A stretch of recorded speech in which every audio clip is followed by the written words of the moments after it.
Before we begin, how are you feeling today? I hope you're okay and taking care of yourself. If today was a bad day, I'm glad you're here. Take a deep breath. This moment is yours. Ready? Let's begin. Airports were never designed for stillness. They exist to move us. Between cities, between time zones, between lives.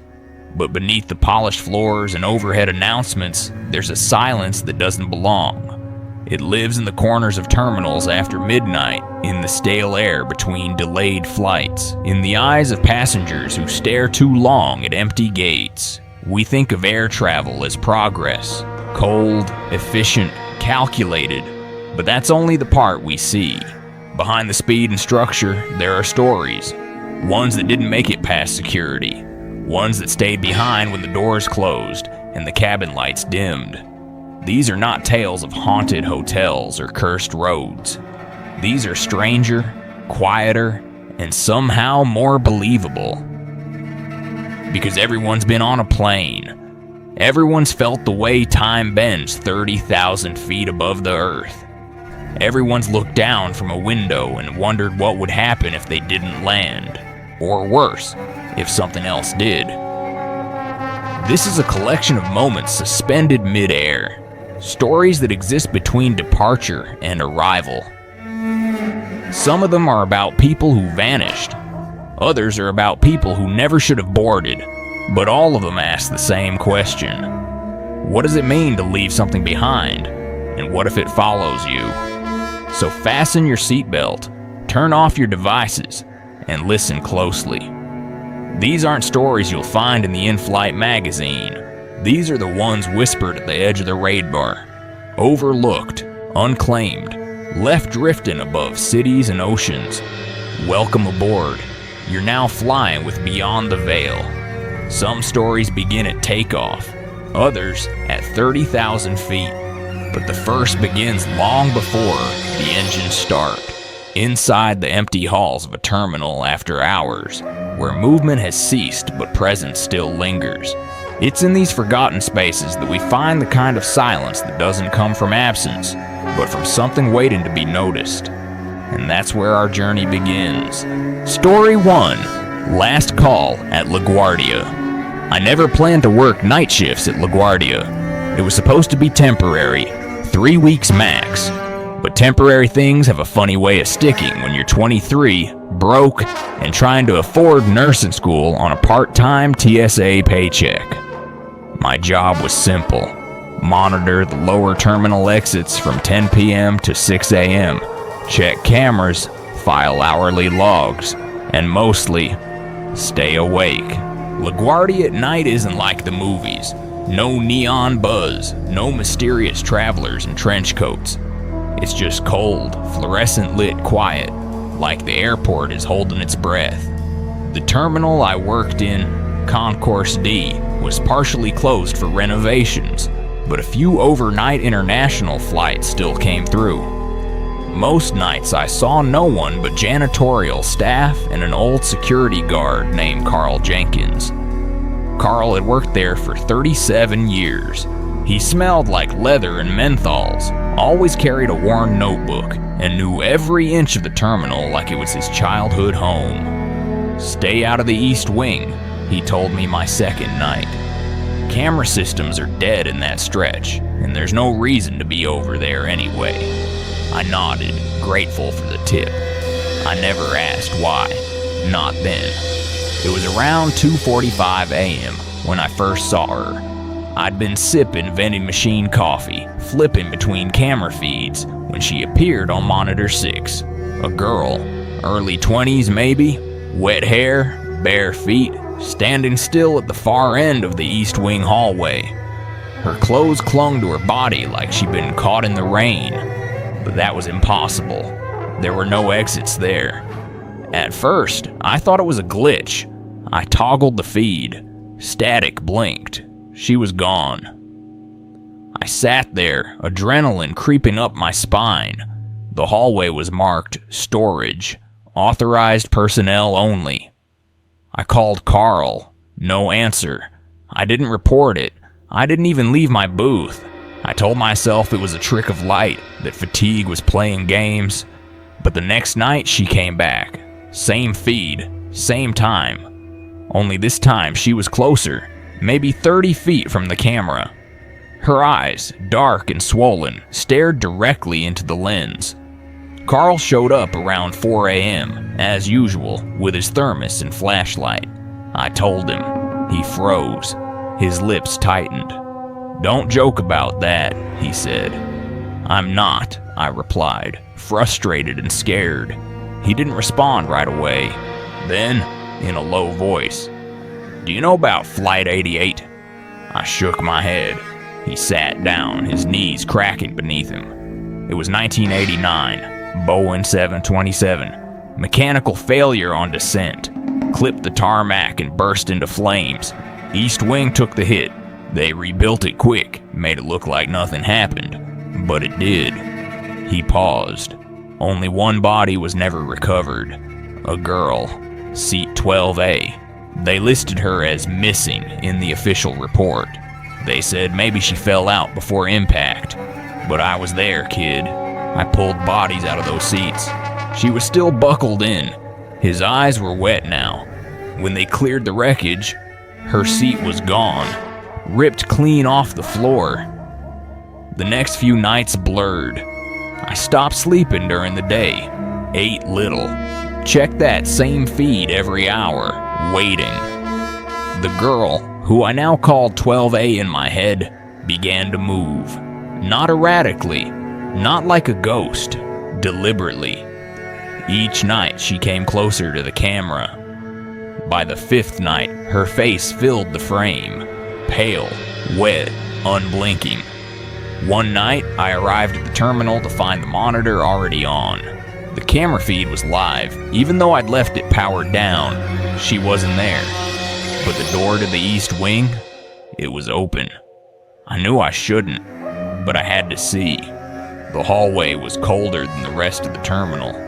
My breath fogged as I walked. I passed old signage, scaffolding, forgotten wheelchairs. At the end of the corridor was a closed door labeled Fire Control Access. A puddle of water pooled beneath it.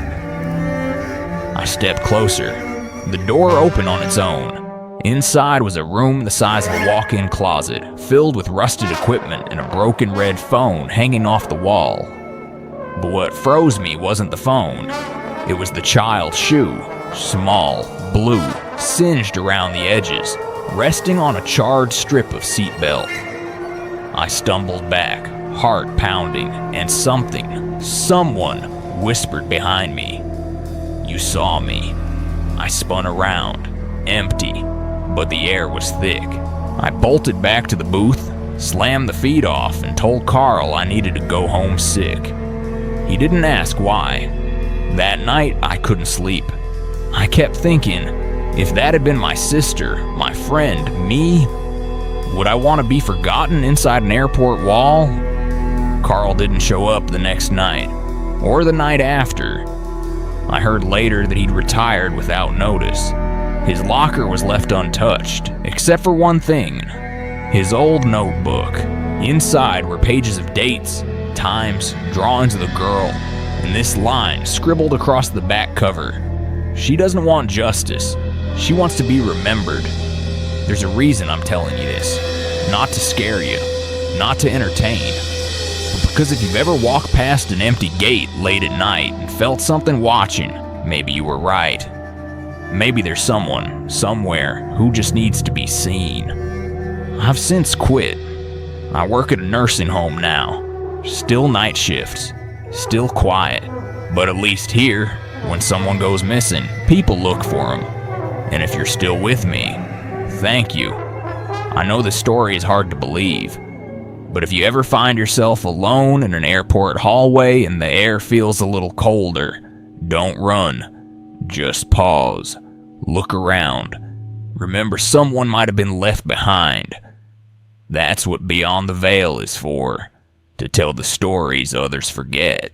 If this one made you feel something, fear, sadness, or just the weight of a human soul lost in transit, stay with us. There are more stories waiting to be told. Some of them are still unfolding. Some presences stay behind. Others follow us into the air. As we leave the ground, believing we've escaped the weight of the world below, something unseen may be sitting just one row behind. And in rare cases, in a seat that should have never been assigned at all.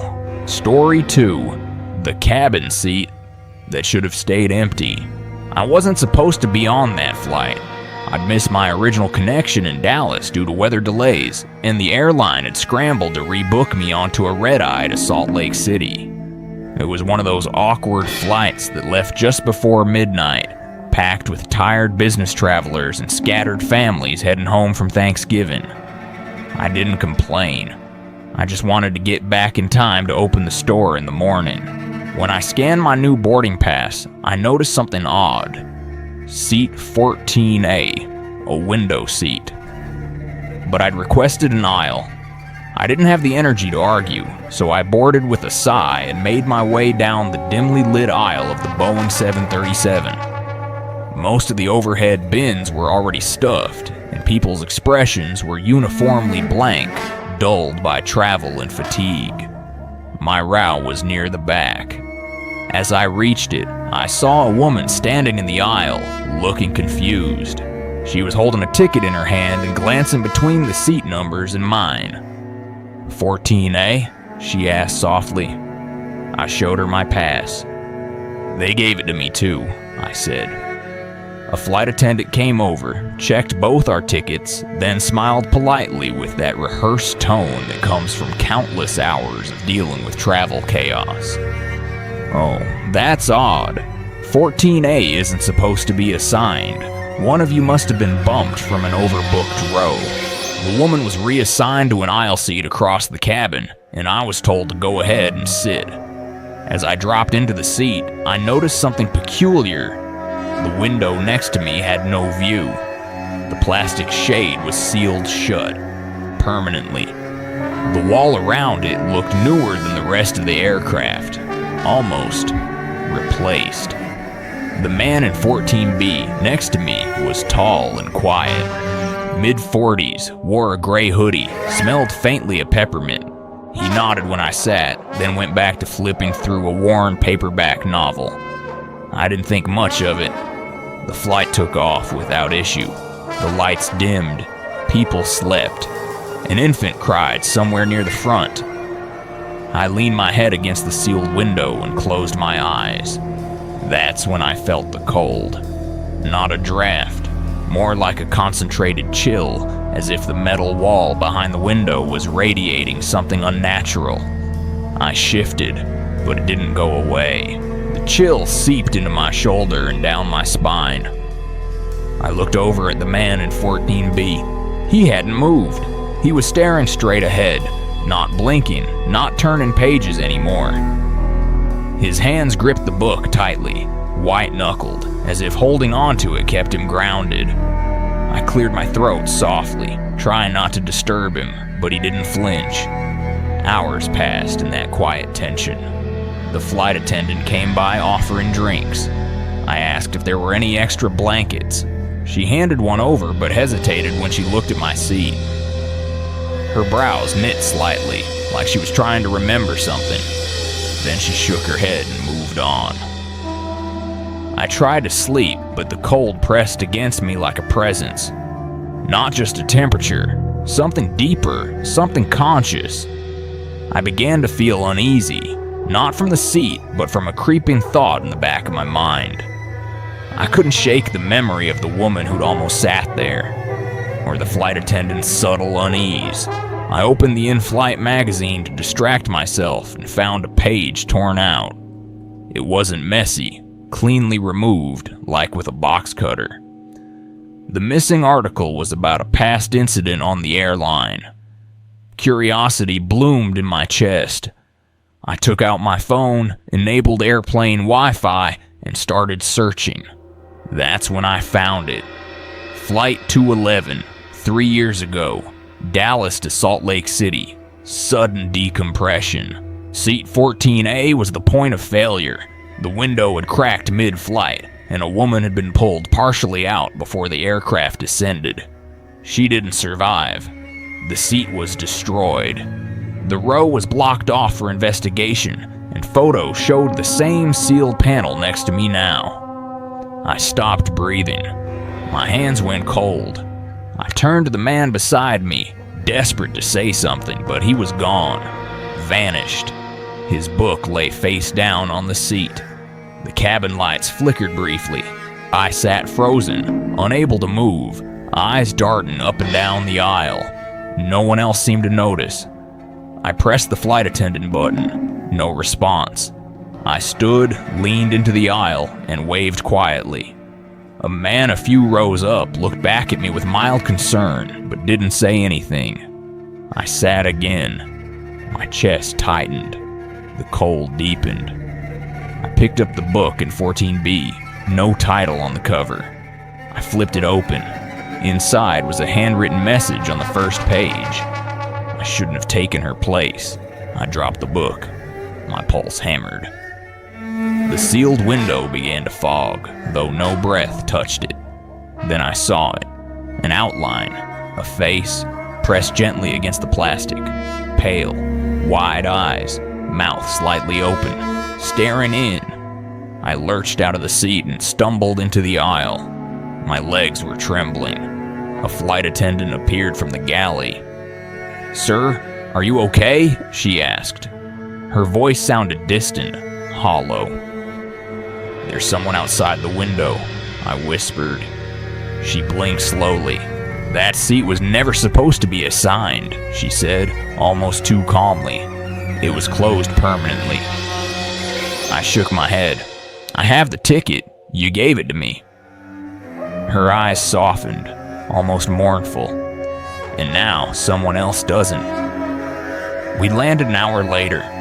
Morning sun broke through the clouds as we touched down in Salt Lake. I was among the last to leave the plane. No one else looked shaken. No one had seen what I'd seen. When I asked the gate agent if she could check my booking, she frowned and said there was no record of me ever being seated in 14A.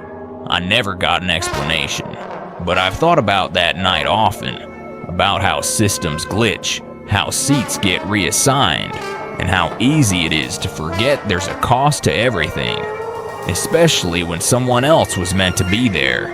Sometimes we survive not because we're lucky, but because we were put in the wrong place at the wrong time, and someone else took our spot first. If you're listening to this while flying, I'm sorry, but check your seat, check the paneling, and if something feels off, too cold, too quiet, too watched, maybe you're sitting somewhere that should have stayed empty. Here on Beyond the Veil, we tell stories that hide in plain sight, the kind that happen between boarding and arrival. If you've ever felt you weren't meant to be somewhere, maybe you weren't. But now that you're here, stay. There's more to uncover. And the next story might be closer than you think. Not all flights make it home, and not all disappearances leave wreckage. Some vanish into the folds of time, their echoes returning years later in the form of static, flickers on radar, or the quiet guilt of someone who knows they were meant to be on board. The next story comes from a man who never took his seat, but never stopped feeling the consequences. Story 3. Flight 237 never landed. I'd been retired for almost a decade when I got the call. Not the kind of call that changes your life, but the kind that reopens a wound you thought had healed. It was Ellie Chen from Denver ATC, a young radar technician I had mentored once during a short training rotation. Her voice was low, uncertain, like she wasn't sure if she should even be calling me. She simply said, "I think I saw something you might remember," and then gave me the exact coordinates of a blip on radar from 2 nights before. An aircraft with an unregistered call sign hovering for almost 7 minutes over an empty corridor of sky. I didn't have to ask. I already knew what she'd seen.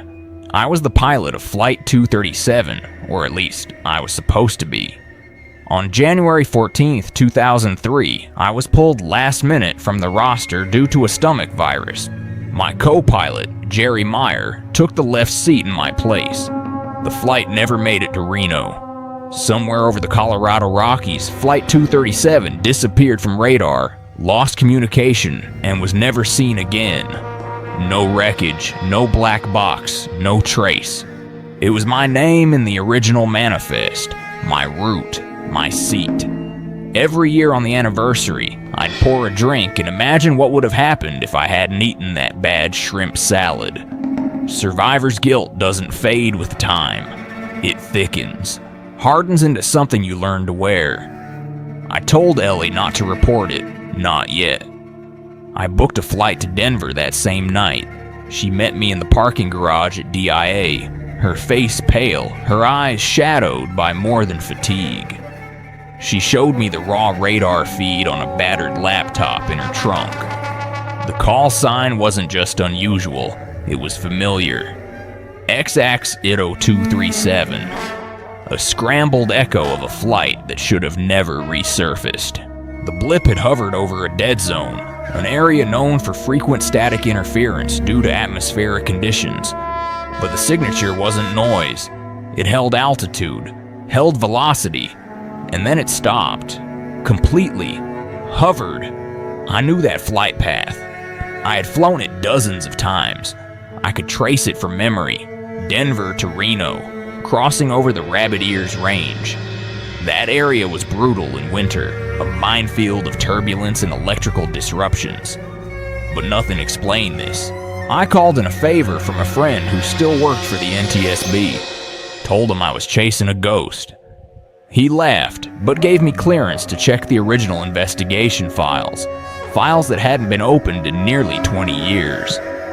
In a dusty archive room outside Aurora, I opened the box labeled 237. Inside were photographs I hadn't seen in years. Passenger photos, seating charts, cargo manifests. I flipped through them absently until I saw it. A weather report logged manually by a radar operator on the night of the disappearance. Scribbled in pencil, almost an afterthought.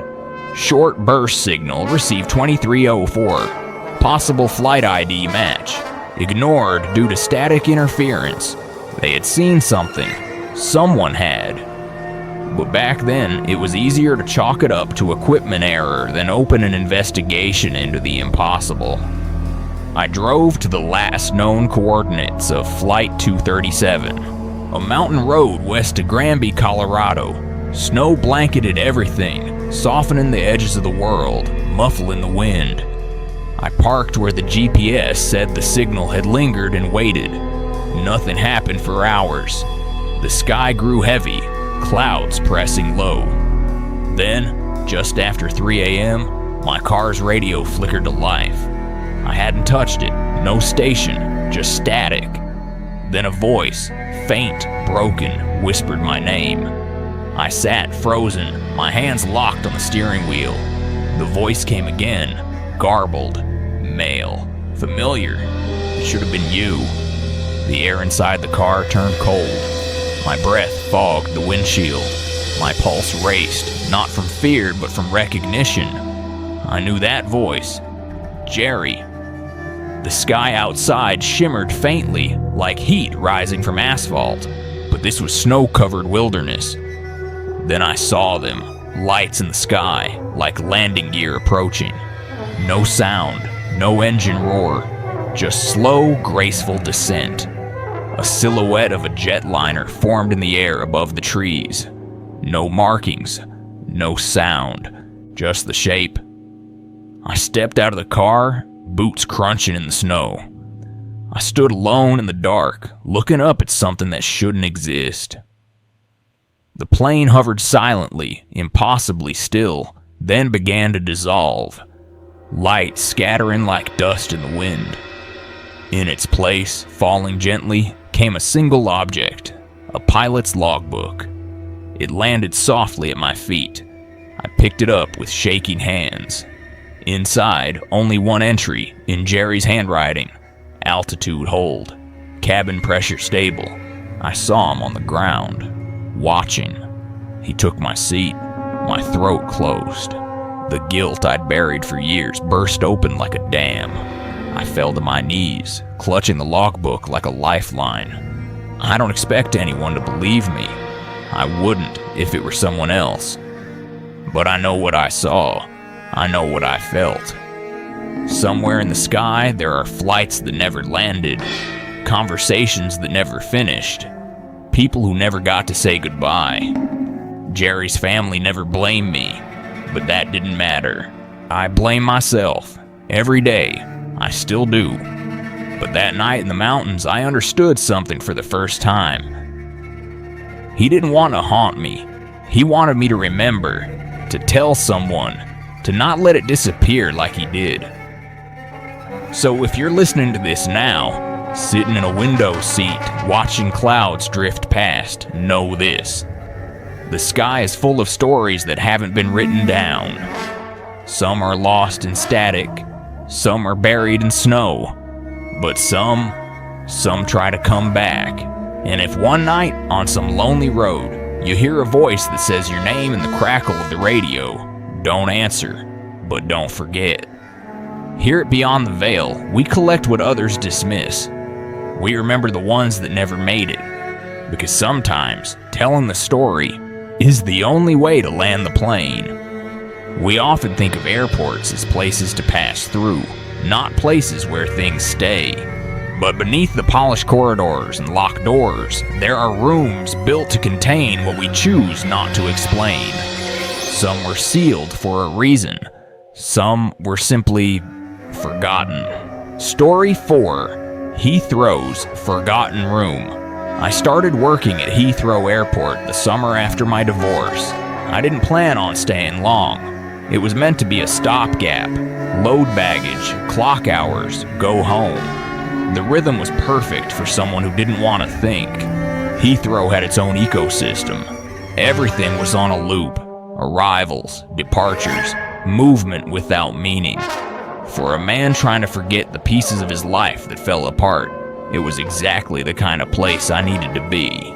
My job kept me below ground most of the time, pushing carts through the maze of tunnels that ran beneath Terminals 3 and 5. Down there, it's always cold, always humming. The walls sweat in winter.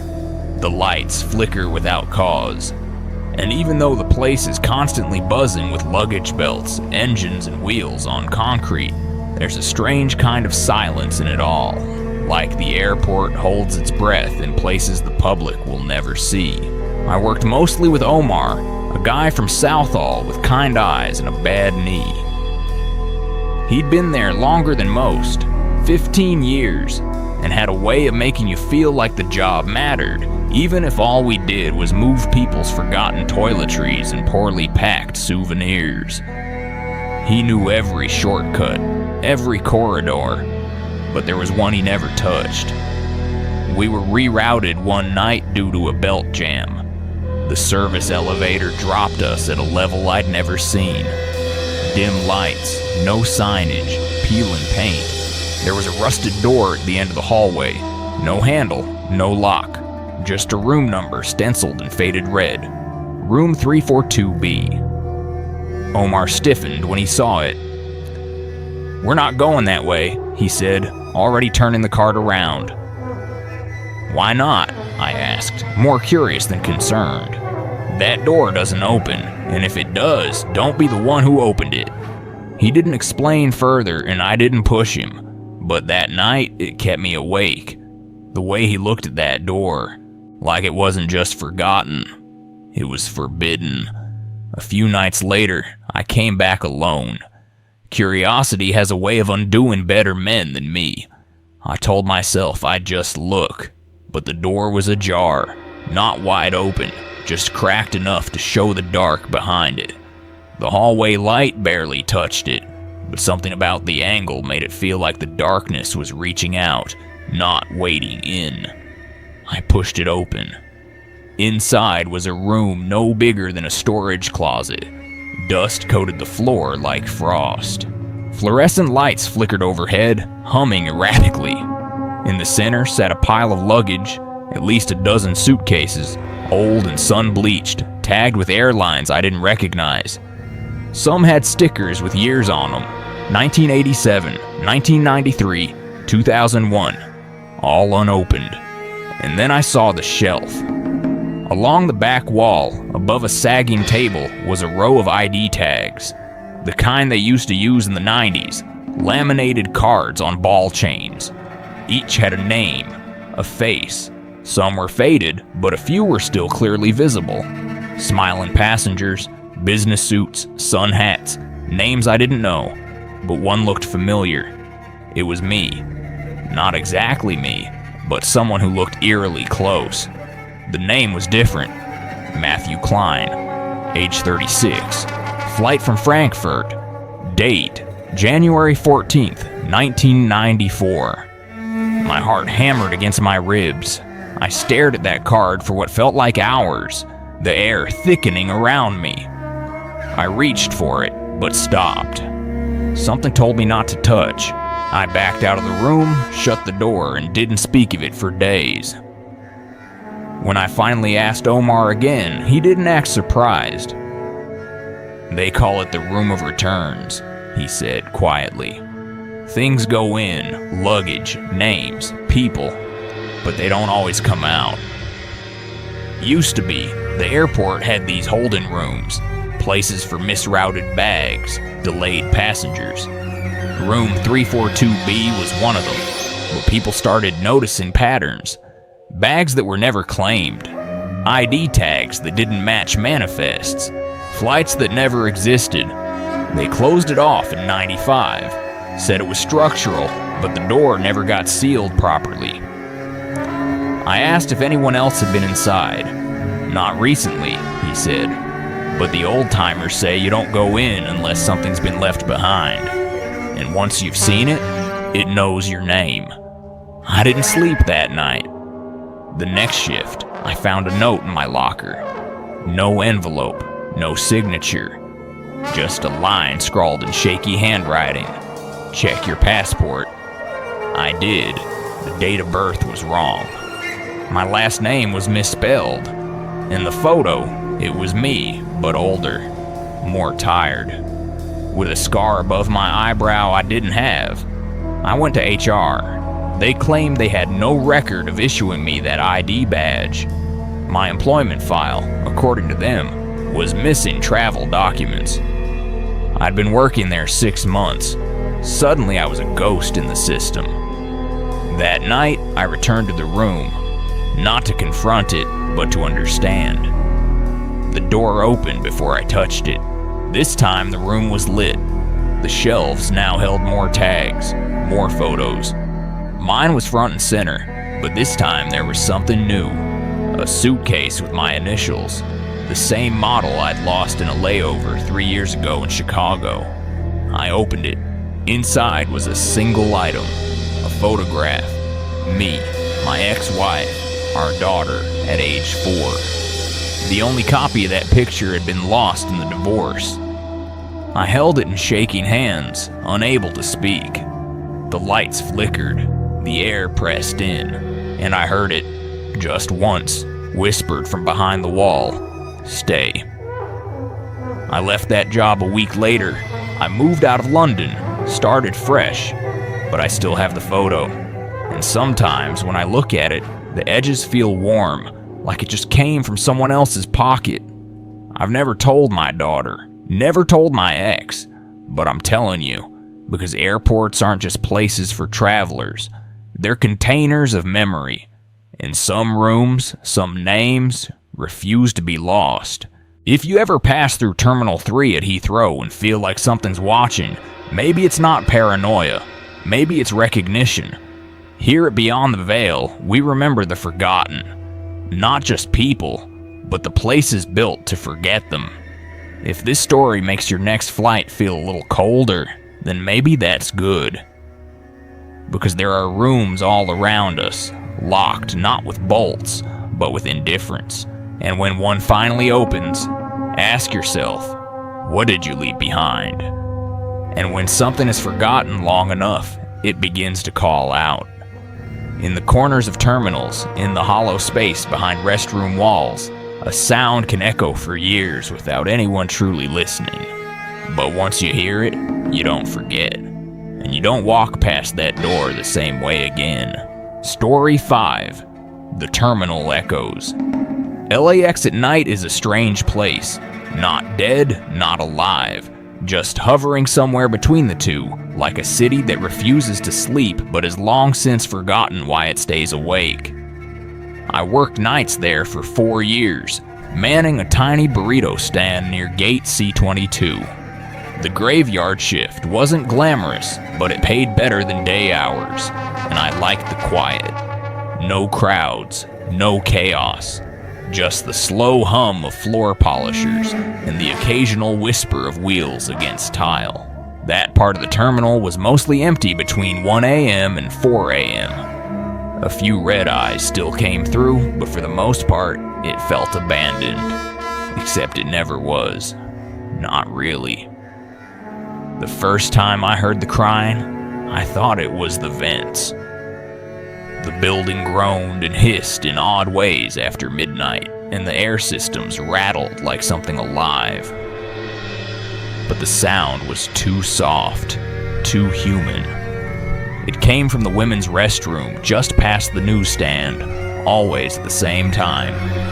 2:37 a.m. A low, broken sobbing, followed by the faint sound of footsteps. Small ones, barefoot. I told myself someone was just lingering in the stalls, maybe a mother with a cranky baby. But night after night, it happened again. Same hour, same rhythm. Crying, steps, then silence. One night, curiosity got the better of me. I waited until the cleaning crew finished and made my way toward the restroom. The hallway was cold.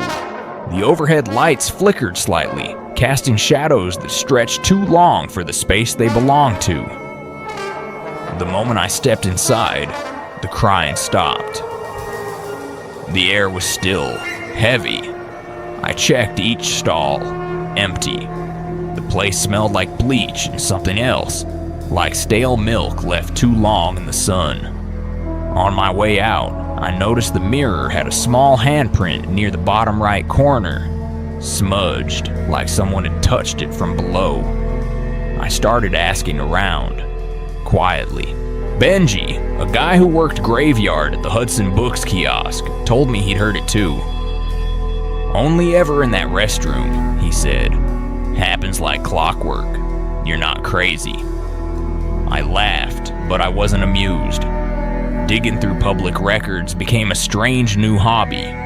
Airport incidents, complaints, anything tied to Gate C-22. Most were mundane, lost passports, disorderly passengers. But buried in a 2008 maintenance report, I found something odd. A brief mention of a plumbing overhaul in the women's restroom. Water damage, rewiring. But handwritten in the margin, barely legible, someone had scribbled, "No trace of the girl." The next night, I brought it up to a janitor named Tamika. She worked the same route for years. Her eyes narrowed when I asked about the report. She nodded slowly. There was a case, long time ago. Little girl disappeared from the gate. Mother swore she went to the restroom. Security footage lost. Cameras glitched.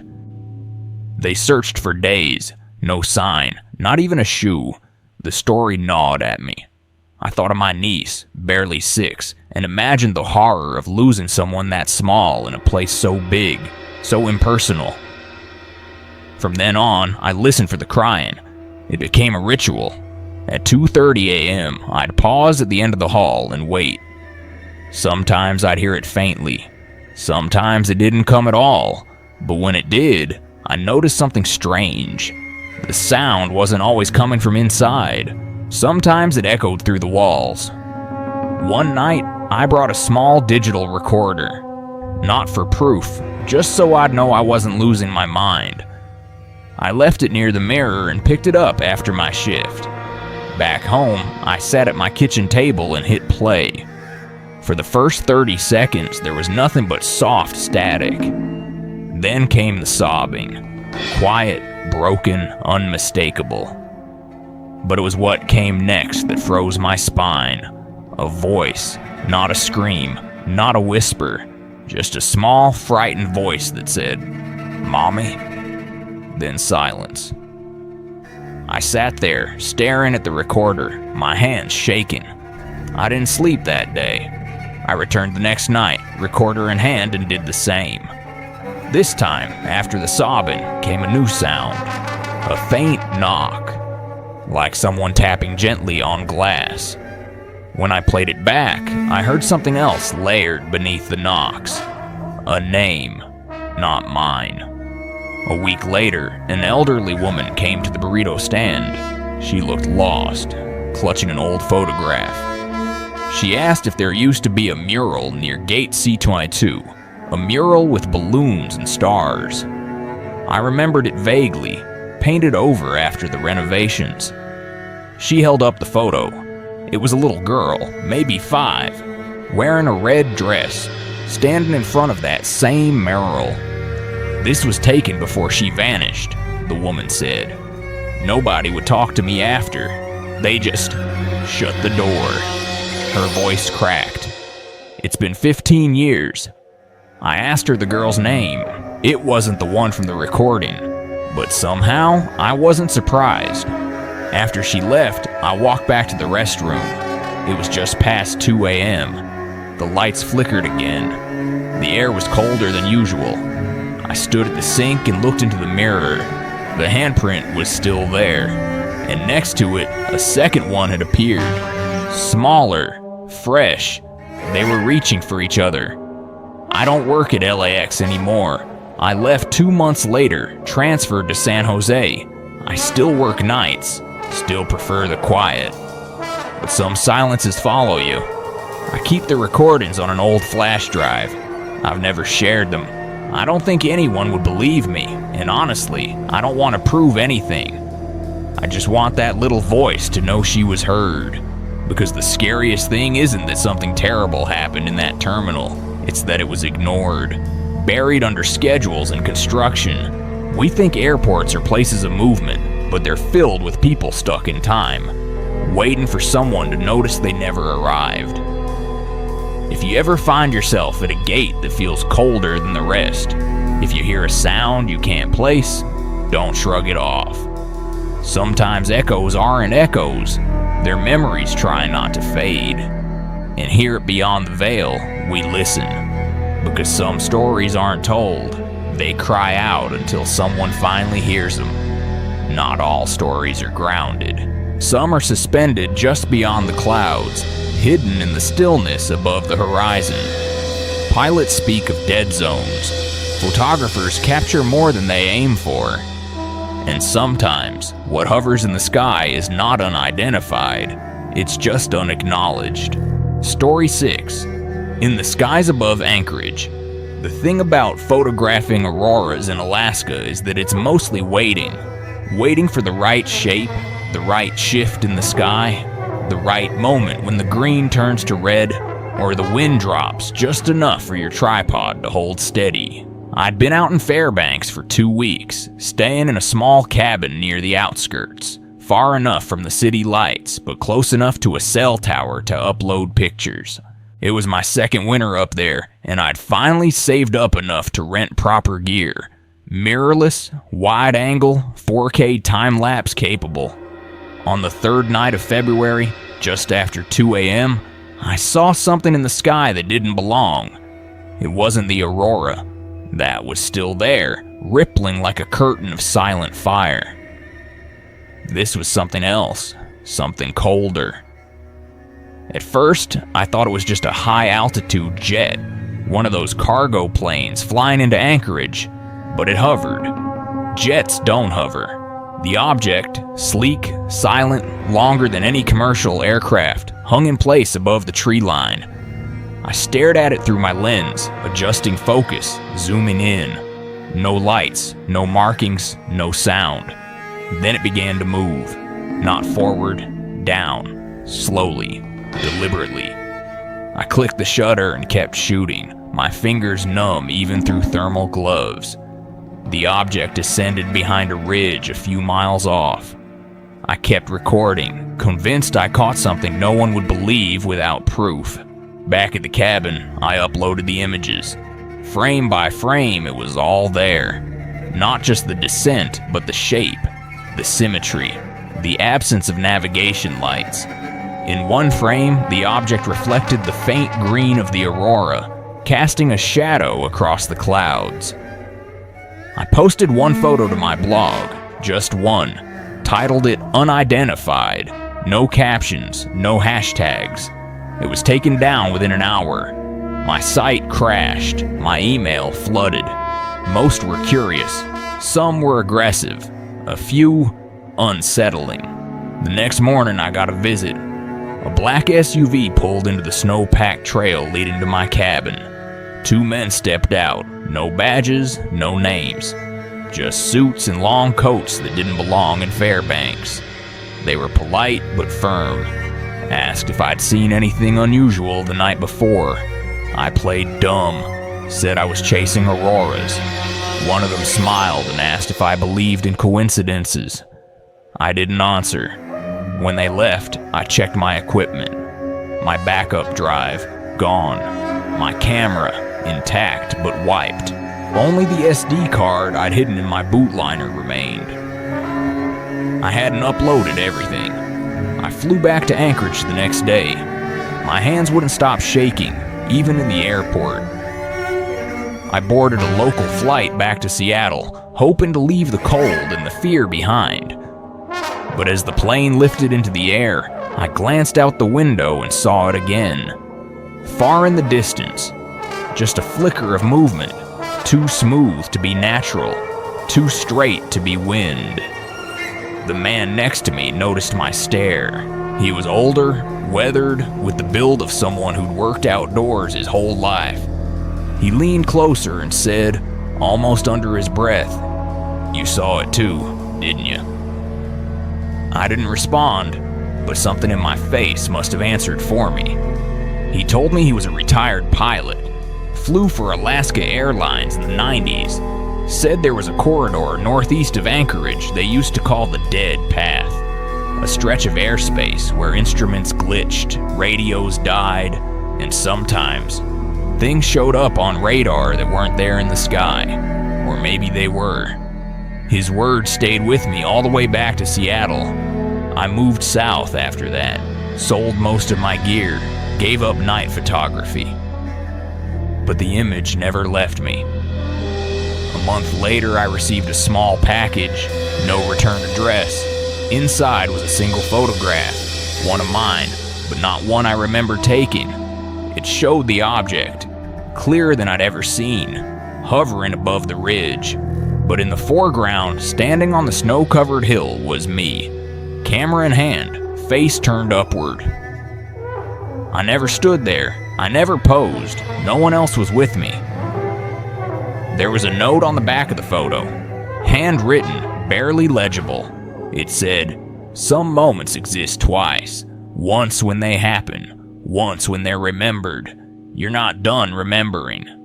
I keep that photo locked away now, not out of fear, but because I'm still not sure which version of me took it. Sometimes, late at night, I dream I'm back on that hill. The wind howls, the aurora dances, and the sky above isn't empty. It watches back. And I wonder, how many others saw what I did and stayed quiet? How many moments were erased before they were shared?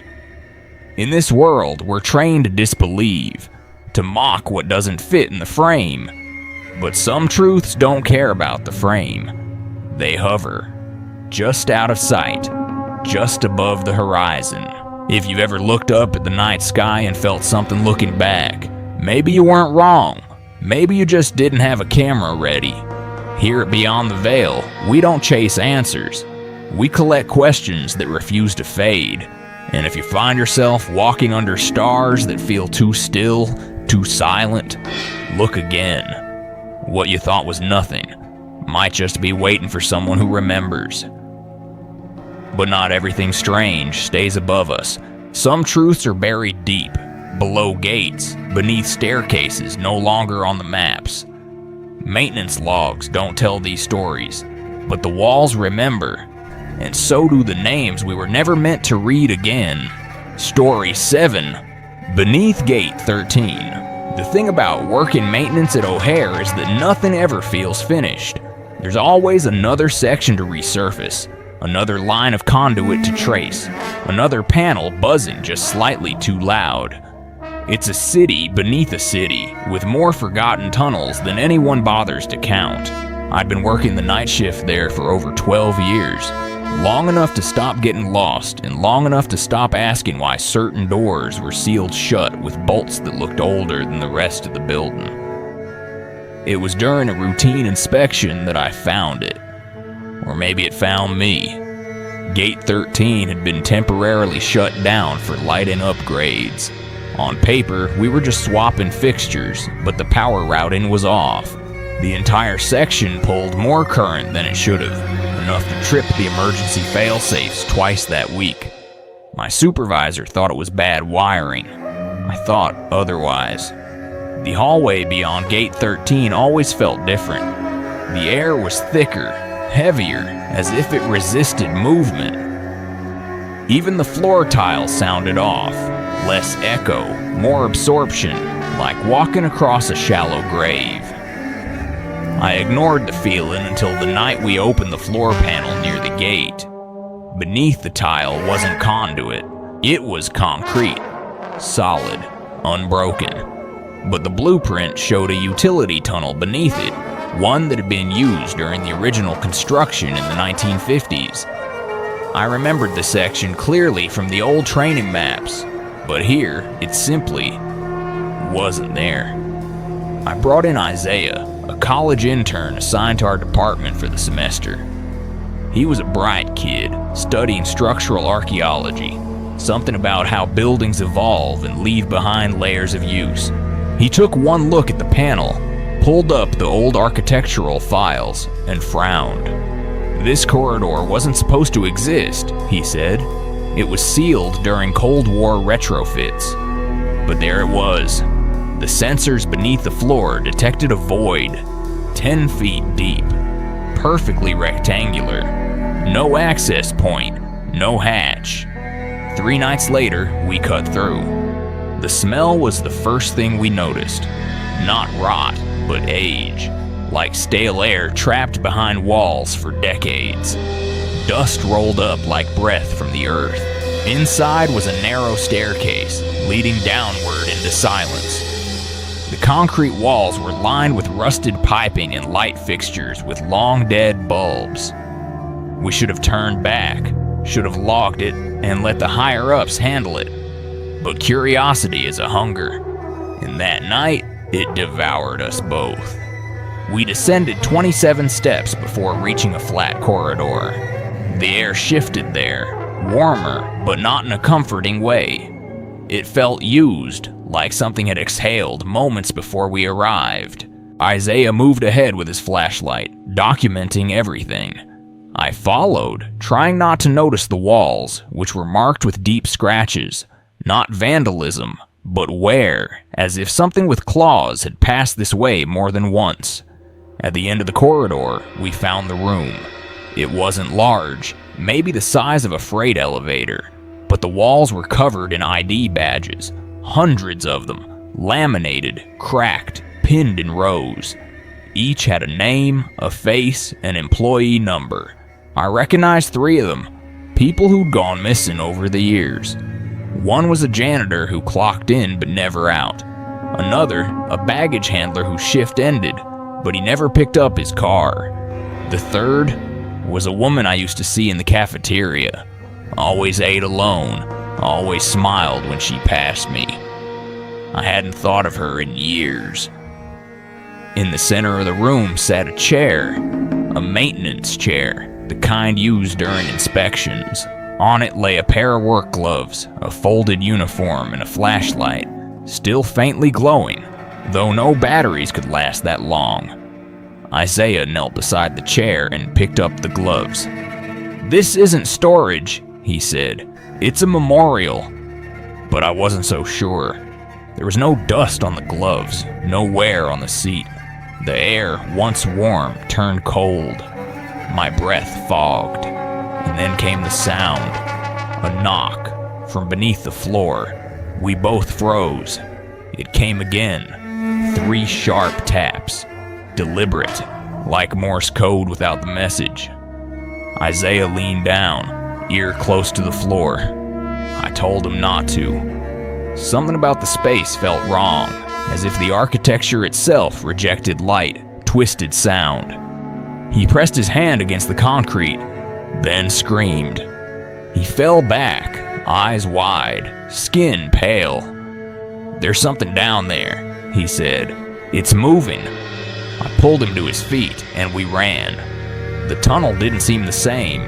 It stretched longer, turned in places that didn't exist before. The staircase, when we reached it, had more steps.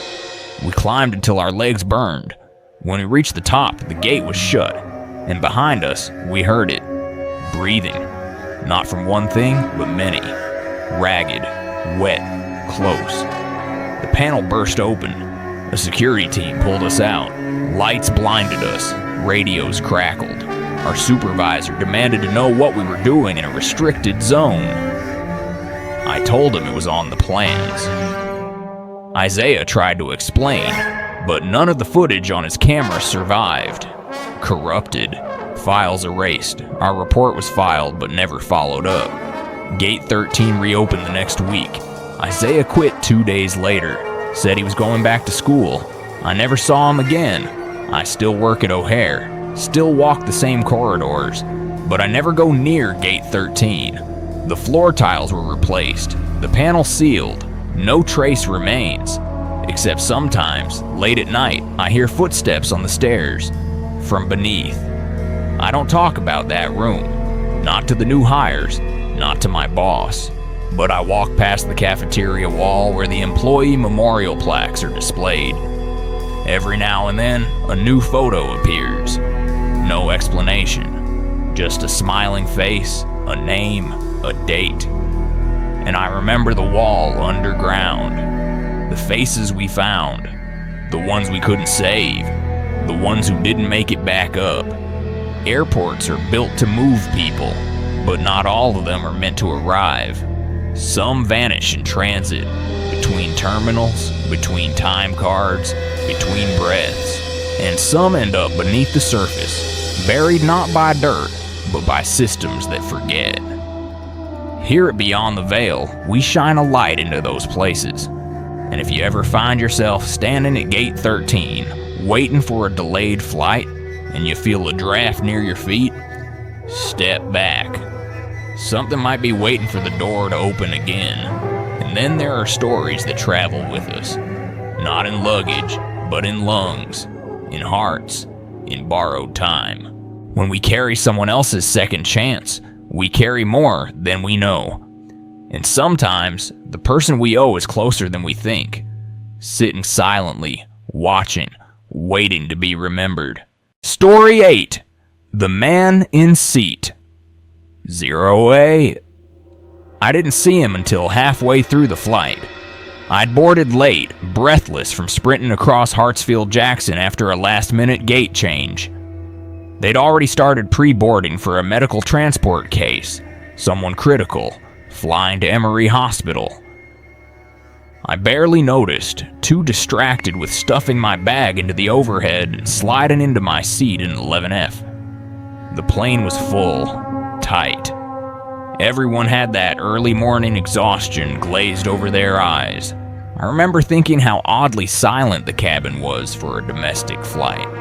No babies, no chatter, just the mechanical hum of pressurized air and the occasional shuffle of jackets and seatbelts. Somewhere over Mississippi, I woke from a nap with a strange sensation in my chest. Not pain, just pressure. Like someone was pushing down gently, reminded me I wasn't supposed to be comfortable. I blinked, looked around, and that's when I saw him. Up front, just past the bulkhead, in the first seat on the left. Seat 0A. Now, I've flown enough to know that seat numbers start at 1A. There's no 0. But there he was, angled slightly toward the aisle, his hands folded neatly on his lap. He wore a navy blue sweater, collared shirt beneath it, gray trousers. His face was pale, thin, almost waxy under the dim overhead light. What struck me wasn't how he looked, but how still he was. Not asleep, not relaxed, just still. I watched for a few minutes. No one else seemed to notice him. The flight attendant stepped past his row without glancing down. Passengers headed for the lavatory gave no sign he was even there. I thought maybe he was part of the medical transport, a nurse or escort, but something didn't sit right. I tried to shake it off, pressed my forehead against the window, stared at the endless blue. But every few minutes I'd glance back, and every time he was already looking at me, not with menace, just recognition, the kind of look you give someone you've already met. That's when I remembered the transplant. 3 months earlier, I'd collapsed in my apartment. Aortic failure. I'd been on the waiting list for over a year. By some miracle, or so the doctor said, a heart and both lungs had become available within the hour. Compatible, viable, rushed in, overnight. I never asked whose they were. Part of me didn't want to know, but the recovery had been off. Dreams I couldn't explain. Flashbacks to memories that weren't mine. A deep, persistent ache every time I heard the word departure. Now, on this flight, the ache returned. I clutched my chest, not from pain, but from understanding. I unbuckled my seatbelt and stood. The aisle was clear. I made my way forward, slow, unsure. I stopped just shy of row 1 and peered around the edge of the bulkhead. Seat 0A was empty, just the cushion neatly pressed, the seatbelt clasped, no one there. I turned to head back and nearly collided with the flight attendant. She smiled politely. "Sir, please return to your seat. We're beginning our descent." I nodded, numb, and shuffled back to 11F. Outside, the clouds had broken. The sun pierced through, brilliant and cold. I looked down at the fields and rivers below and thought of him. Of the face that wasn't there anymore, but had been. Of the calm in his eyes. The silence in his posture. When the plane landed, I lingered. Let everyone else disembark. When I finally stepped into the terminal, I asked the gate agent if she had the passenger manifest, just out of curiosity. She smiled, typed something, then frowned. "There's no seat 0A," she said, "and there wasn't anyone extra on board." I walked away without a word. That night, I couldn't sleep. I dug out the discharge papers from my transplant, flipped through the pages until I found it, the donor ID. It wasn't much, just initials, age, location, but the date, it matched a flight, a red-eye from Phoenix to Atlanta, emergency landing, complications on board, 1 fatality. I searched, found an article, short, no name, just that the passenger had died en route and was listed as an organ donor. The organs had gone to someone in critical condition at Emory Hospital. Me. I stared at the screen, feeling the shape of a truth that had always been there. He wasn't warning me. He wasn't haunting me. He was watching, making sure I made it, that I used what he'd given. I never spoke to anyone about it, not the doctors, not my family, but I started doing things differently. I stopped putting things off. I started writing again. I made peace with people I'd wronged, and sometimes when I board a plane, I glanced toward the front, just in case. To this day, I don't know if what I saw was real. Maybe it was guilt, maybe it was grief, but I know this. He gave me more than organs. He gave me time, and time's not free. It's borrowed, rented. Sometimes the rent is a memory, sometimes it's a second chance, but always it comes due. Here at Beyond the Veil, we don't just tell ghost stories, we tell reminders, warnings, quiet truths left behind in empty seats and sealed envelopes. And if you've ever survived something you shouldn't have, maybe you have someone like him too, watching, making sure you live enough for two. These stories are now told, but they are not finished. They live on in terminals, in flight paths, in shadows stretched across runway lights. Every journey leaves something behind. Every arrival is only part of the story. And somewhere, above us, below us, or beside us, others are still unfolding. We trust the sky too easily. We surrender to it every time we board a flight, convinced that metal and math will keep us safe. And for the most part, it does. But what happens when something slips through the seams, between systems, between people, between the stories we choose to tell and the ones we bury? These 8 stories were never meant to be connected. They came from different airports, different times, different lives. But together, they form a kind of map. A map of what happens when movement falters, when a seat goes empty for the wrong reason, when the last announcement is made, but not everyone leaves. They remind us that not all passengers arrive at their destination, and not all who disappear are truly gone. If you've ever felt uneasy during takeoff, if you've ever stared at the clouds and sensed something watching from the other side, maybe now you know why. Maybe it wasn't just turbulence. Maybe it was a story brushing past you at 37,000 feet, waiting for someone to listen. And if you made it this far, thank you for not looking away, for hearing what so many try to forget.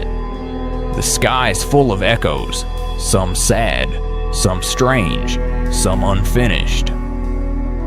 But by remembering, you've given them a place to land. There will always be more stories, more voices calling through intercoms that shouldn't work, more flights that vanish without a trace, and we'll be here to find them. So the next time you fly, take a moment. Look at the seat beside you. Watch the reflection in the window. And if you feel something stir, don't be afraid. You're not alone. You're just flying a little closer to the veil.